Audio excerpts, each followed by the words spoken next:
Meet your new go-to for a fresh and inclusive approach to health. Wellness Rebranded is the pod where a dietitian, a personal trainer, and a mental health therapist combine perspectives to help you redesign your relationship with food, fitness, and your feelings. Whether we're serving up juicy stories, breaking down the latest research, or dropping practical tips, we'll leave you informed, inspired, and ready to take health-promoting action. We get you because we are you. We've joined forces because we know that health isn't one-dimensional, and neither are you. Tune in for real talk that cuts through the wellness and diet culture hype. Stay for the laughs, the insights, and the feel-good vibes. All right, I am here today, girls, with some horror stories of personal training and fit pros. Ooh la la. And how to choose a good fit pro or red flags to kind of watch out for if you're in a situation where you're looking for some fitness professional guidance in your life. So, welcome back to Wellness Rebranded. Glad you guys joined us. For those of you joining us on YouTube or listening as per usual, we're glad you're here. So let me tell you guys a story of this trainer that I used to work with ages ago. And I have inherited many of his clients since he has left the gym. And all of them have forbidden me to ever use rubber bands in their workout programs. What? Okay, what did... So for those of you who are Not not rubber familiar, so like fitness bands. Right, for us civilians, I also picture like the rubber band. Okay, like Okay. exercise rubber bands. Yes, like exercise rubber Okay. bands. So we use those a lot for resistance training, right? And there's like a whole wave of fitness people that are very into like corrective exercises, and you know, you have to get your body in like the optimal alignment for everything before you can ever strengthen. Otherwise, you're like strengthening the imbalances, which, you know, like, yeah, but also people need to move. We're just not moving enough, right? So this guy, one day I came into the gym and he had his client literally tied like hands and feet to this like huge machine in the gym. I call it the jungle gym, but basically it's just like this I'm big gonna need to see a thing. picture of this. I'm having a hard time coming up with a mental image. I can't even, it was almost like he was like seriously like spread eagle in the middle of the air, like dangling there, like bouncing.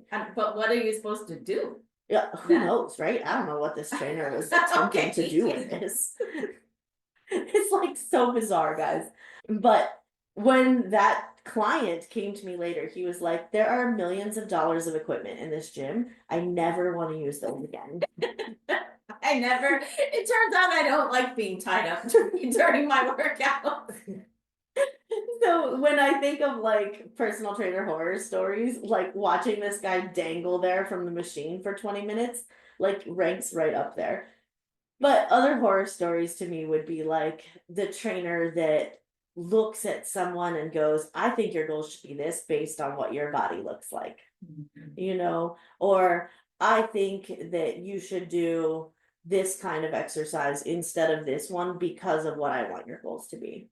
I actually have another horror story about myself. Uh-oh. Were you the trainer or I was the trainer. victim in this scenario? No, I was the trainer in this scenario. Okay. And I like the totally- vulnerability here. Totally messed it up. Got my attention. Good. It's only So- been 5 minutes. We're 5 minutes deep, Maria, but now she's listening. Finally, welcome to the show. Thank you. So I had a client years ago who was a woman like in her 50s, and she was fairly muscular, and she came to me and was like, hey, I need to build muscle. And I was like, yeah, okay. But in my mind, I was like, no, girl, you just need to burn the fat off so you can see your muscles more, right? That was my thought process. And so she trained with me for a good while, and she kept saying like, no, I want to build muscle. I want to build strength. I need to be stronger. I want to be anti-fragile, which of course, as you guys know, is like my jam. I love that. Now. Anti-fragile. Yes, I do too. But I kept thinking like, no, you just need to burn the fat off and it'll be more visible. And eventually she told me, she's like, dude, I don't want to train anymore because you don't understand what my goals are. And my thought process at the time was like, no, I understand what you're saying, but that's not actually what you want, right? Which is horrible. Yeah. That's a red flag number one in your trainer. If they're not listening to you and think they know better than you do, like, hello. So I've been that guy, and thankfully I've learned and grown and matured a whole heck of a lot since then. And I've also seen a lot of other crazy stuff. So I put together a little list of things that I think are red flags in your personal trainers. Is one of those red flags when the exercise band breaks during the workout? 3 times?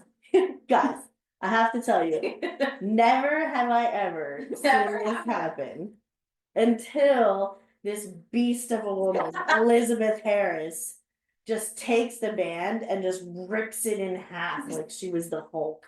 Maria, 3 different bands, 3 times in a row. Maria, it looked like this.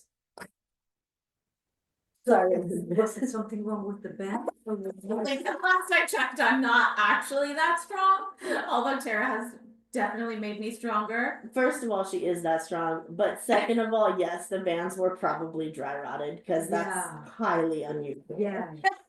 I wish I had Tara's face on camera when that happened, though. But you do. I do. Oh no, not when it actually Oh yeah. happened. I'm like, wait, I do. No, I wish I did too, because But I'm look at sure her I was face. like, Yeah, what? you were. It was crazy. But here's what I think. If you are looking for a good personal trainer, one that's doing more good than harm, right? That's really what it's about. We're trying to do good, not harm.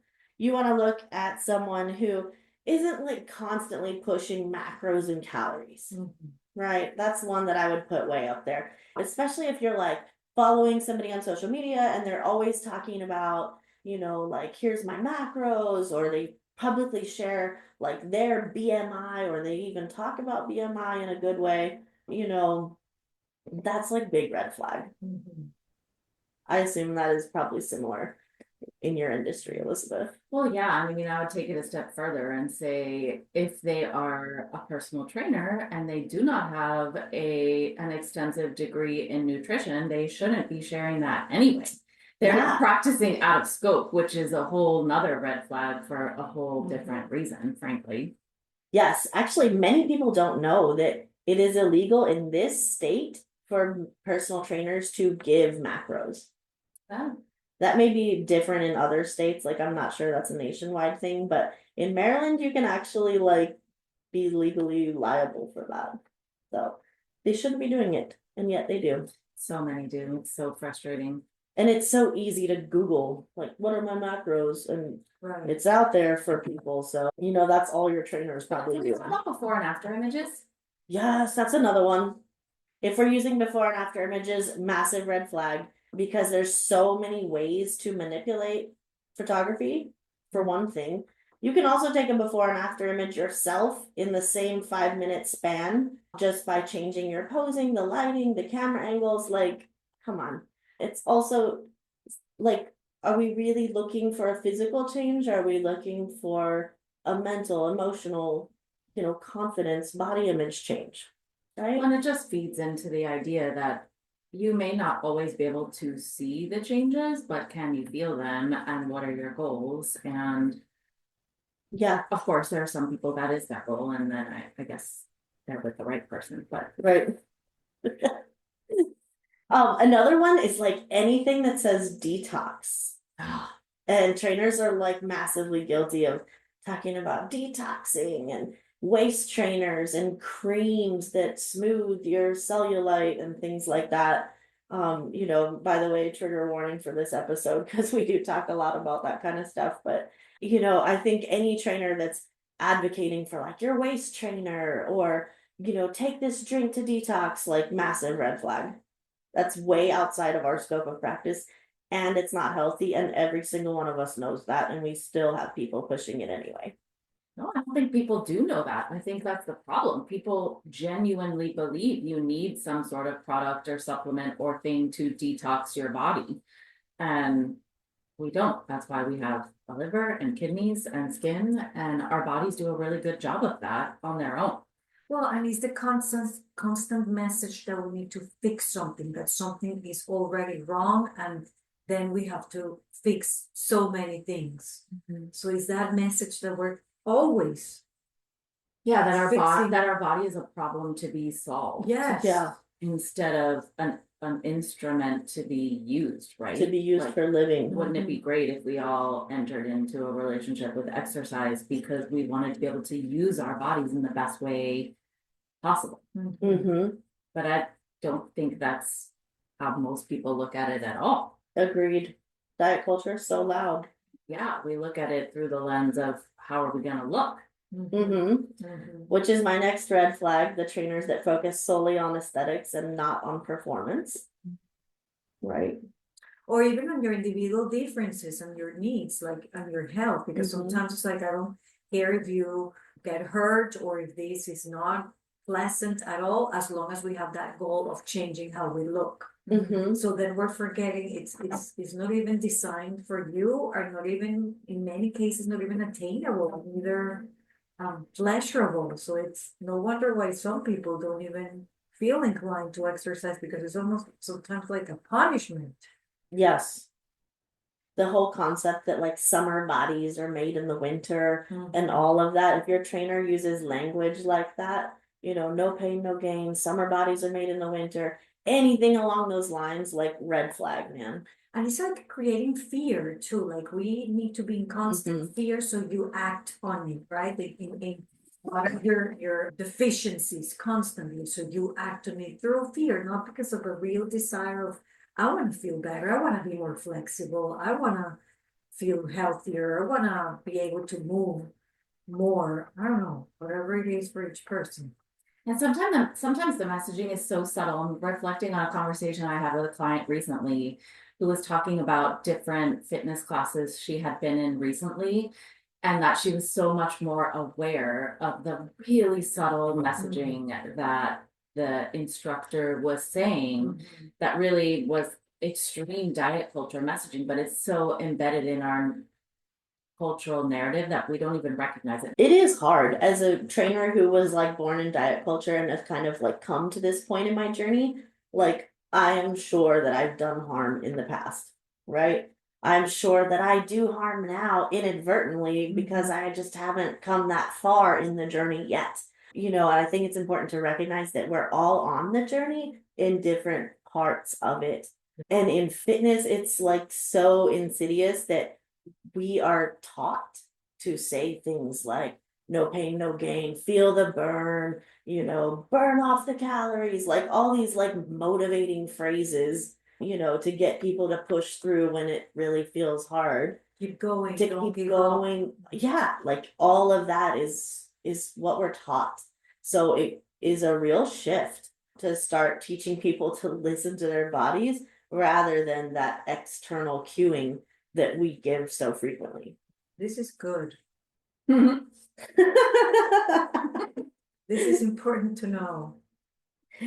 So, last but not least, I just want to close this episode by encouraging all the listeners and watchers out there to kind of like take a look at the fitness people that you have in your life, whether you joined a gym, whether you go to a boutique place like an F45 or whatever, and just like listen to the messaging and see what it says. And if it says something that you're not comfortable with, that you don't think is benefiting your life, I would encourage you to make a little change. There are weight neutral trainers out there. There are weight neutral group fitness instructors. Shout out to my girl Alicia at the gym. She is an amazing group X instructor who is completely weight neutral. And she teaches kickboxing and body pump and cycling, all sorts of awesome stuff. So there are instructors out there. And check how You just have to find them.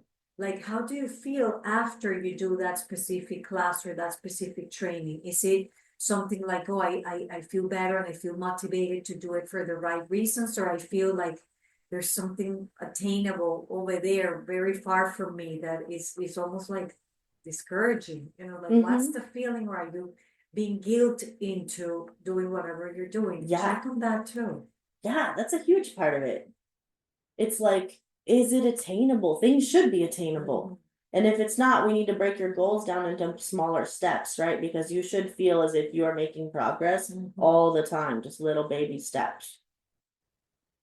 So, ladies, Love it. Thank you everyone for listening. Thank you for the red flags. If you liked what you heard, don't forget to download, like, share with a friend, leave a review. Send us a private message through our Instagram account. Send us an email. Send us a letter. Send us a sign. Pigeon carrier. Elizabeth has a fax. I learned that about her the other day. You did. I don't recall Send us a talking. fax. Okay. Thank you everyone for listening, and until next time. By the way, don't forget that we created something very valuable for you. We have a self-care planner that you can download. We're going to put the link in the show notes, and it's our gift to you so you can keep track of what you're doing to prioritize yourself, bring anything and everything you need to take care of your health. So don't forget to download that and keep in touch. Thank you for listening. If you want to connect with me outside of this podcast, you can find me on Instagram at coaching_therapist. I'm Elizabeth. You can find me at Elizabeth Harris Nutrition or in my Facebook group, Health and Healing with Intuitive Eating. And I'm on Instagram and Facebook at Tara De Leon Fitness. Guys, if you loved this episode or any of our other episodes, we would love it if you would leave us a review on Apple Podcast. It really, really helps us get the non-diet word out to the rest of the world. So please leave us a review. Yes, thank you.